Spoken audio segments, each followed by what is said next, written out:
시간이 있습니다. 일본어 한자 하나를 알면 셋을 알 수 있다. 1타 3피 시간입니다. 오늘은 볼륨 1입니다.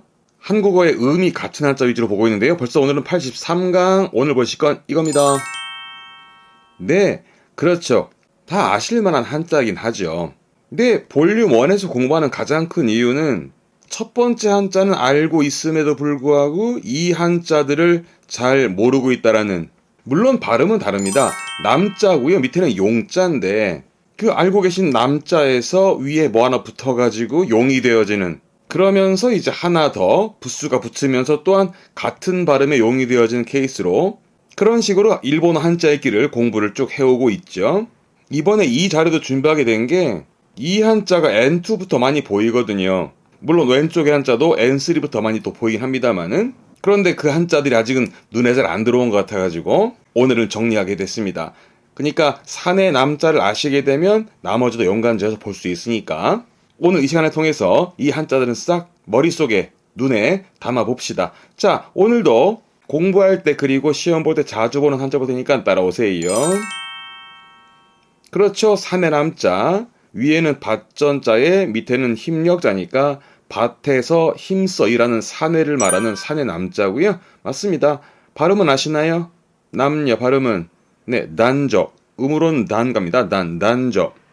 그렇죠. 남성이 되겠네요. 발음은 난세.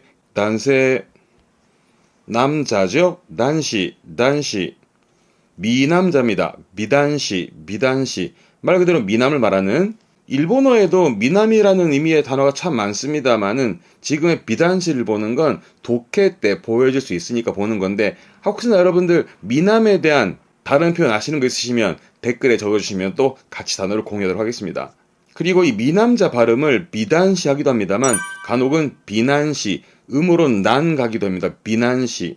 주로는 비단시 하는데요. 여기에 난 발음이 있다라는 건 이런 거예요. 그렇죠. 장남, 큰아들이죠. 발음은 초난. 이때는 난갑니다. 초난. 차자에 썼죠. 차남. 둘째 아들의 차남은 진한. 요것도 이제 독해 때 많이 보여지는데요. 약 남녀입니다. 늙고 젊고 남녀. 한국에서는 남녀노소. 그죠? 문법 공부할 때 일본어에서 남녀노소 얘기 많이 나옵니다만 그때 쓰는 한자인데 발음이 어렵습니다. 로냐끄 난요. 남녀노소는 로냐끄 난요예요. 발음 챙겨두시고요. 물론 훈독으로는 그렇죠. 오토코, 남자는 오토코. 보통은 뒤에다가 사람 붙여서 오토코노 히토. 남자를 말할 때 위에 있던 단시, 요 단시는 주로 문장체, 문어체에서 많이 보이는 편이고, 대화할 때는 오토코노 히토. 웬만해선 오토코만 하지 마시고요. 오토코라는 건 남자보다는 사내, 그런 쪽에 가까우니까 가급적이면 오토코노 히토. 그러면 저 위에 남녀 여자에서 여 발음은 조니까 여성은 조세, 여자는 조시하겠지만 얘 또한 훈독은 온나죠. 그래서 보통 온나보다는 온나노 히토를 붙여 쓰는 게 적절해 보입니다. 그렇죠. 이렇게 되면 남자 아이군요. 발음은 오토코노코. 이 외에도 남자는 단어가 많긴 합니다만 우리가 시험적으로 보여주는 건 이 정도니까 좀 생소할 수 있는 건 로냐끄 난요. 남녀노소 한 번만 더 봤으면 좋겠습니다. 이 데스네. 네, 이번에는 그 산의 남자 위에 뭐 하나 붙어 있잖아요. 그런데 이 한자는요, 오른쪽에 적어 드릴게요. 원래는 요렇게 써서 이게 소슬용자입니다. 여기에다가 힘력자가 들어간, 그래서 힘차게 용소슴 치듯 날쌔고 용감함을 의미하는 날렐용, 용감할 용입니다. 이 소슬용자에 대해서는 다시 한번 또 언급을 할 기회를 만들어 볼게요. 중요한 한자가 또 형성이 되어집니다. 그런데 오늘 보는 건 그쪽으로는 좀 복잡하니까 우리가 오늘은 지금 산의 남자를 봤잖아요. 위에 뭐 하나 붙어있는, 그랬을 때에 요 그림을 연상해 보세요. 전쟁터의 그 산의 장수들, 그 머리 투구 장식이요. 그러니까 우리나라 신라 시대의 화랑들을 보더라도 모자에 깃털을 달아가지고 신분이나 명예를 또 표현했던, 그죠? 그 화랑 또한 아무나 되진 않죠. 용감한 사내만이 화랑이 됐던. 그리고 아메리카 인디언을 보더라도 모자에 깃털 달린 장식을 많이 하잖아요. 그런 게 전사의 용맹을 상징한다 그래요. 그래서 오늘 보시는 부분은 산의 남자 위에 요게 보이거든. 아, 그 장수들의 투구 장식, 깃털 장식, 화랑의 깃털 장식처럼 용맹, 용감을 의미하는구나 해서 이 한자는 용감의 용이다. 그죠? 요게 용감한이에요. 발음은 유익한, 음은 유가요. 유익한. 이게 용감한, 유익한. 주로 N원 때 보여줄 단어긴 합니다. 유익한. 뒷글자가 사나울 맹자. 이게 용맹한. 발음은 유모, 유모. 그렇죠. 이게 용기. 발음은 유기, 유기. N3부터 나옵니다. 잘 챙겨두세요. 유기. 음으로는 이 정도고요. 동사로는 이사무, 이사무 해서 뭔가 용기가 용솟음치는 기운이 솟는 그런 동사로 쓰지만 주로 우리가 보게 될 건 형용사입니다. 발음은 이사마시, 이사마시.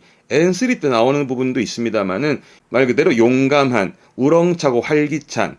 뜻도 뜻인데 시험 때는 발음 때문에 그러니까 한 번 더 봐둘 만한. 이 용감할 용자는 이거면 되세요. 충분합니다. 이 됐으네. 그러면 이번엔 그 용감한 용자 왼쪽에 물이 들어가잖아요. 그래서 용감할, 날랠 용자 앞에다가 물이 들어가면서 물 또한 기운차게 솟아나는 물솟을 용자입니다. 대표적인 단어는 용출, 발음은 유시트, 유시트에서 용출, 말 그대로 샘솟는, 솟아나는 건데요. 요게 용수, 발음은 유수이, 유수이. 흔히 뭐 용천수 그러잖아요. 지표로 솟아나오는 지하수들을 말하는 용수, 용천수를 말합니다만 이 물솟을 용자는 우리가 많이 보게 되는 건 동사예요. 발음은 와그, 와그. 한자 그대로 이제 샘솟는, 분출하는, 뭐 예를 들어서 뭐 온천이 솟아난다라든가 그럴 때 쓰기도 하고 또는 어떠한 생각이나 감정이 생기는, 솟아나는. 그래서 대표적으로 앞에 했던 용기를 집어넣어서 유기가와크, 유기가와크, 용기가 샘솟는.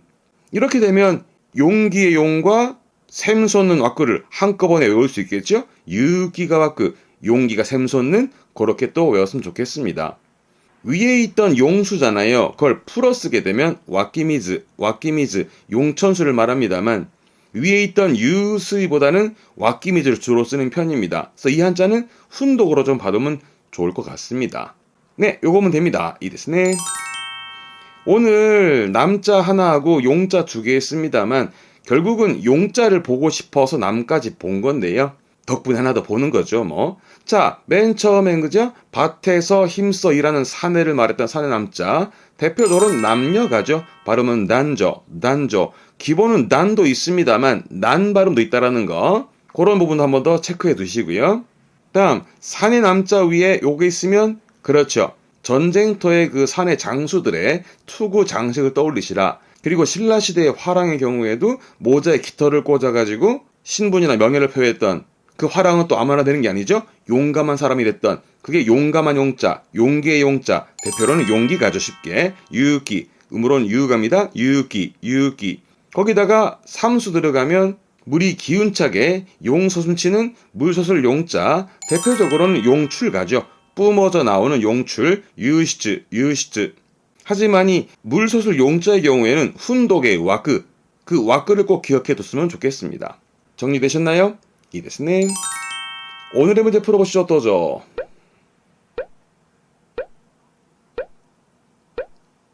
네, 이 문제는요. 챌린지에는, 도전에는 다이했나 상당한 유기가 이루 필요하다. 뭘까요? 선택지 몽땅 보니까 전부 다 용기로 읽힙니다. 용기가 필요한데 1번, 2번 뒤에 한자는 가만 보시면 큰 식탁 위에 그릇이 4개 있습니다. 내 식구가 사용할 그릇입니다. 그릇 기자. 그래서 2번도 용기지만 이거는 발음이 요기, 요기에서 이거는 그릇을 의미하고요. 우리가 필요한 건 용감한 기운인데 그럴 때 명심하실 부분은 산의 남자 위에 요게 붙어있는 건 요런 투구 장식, 그죠?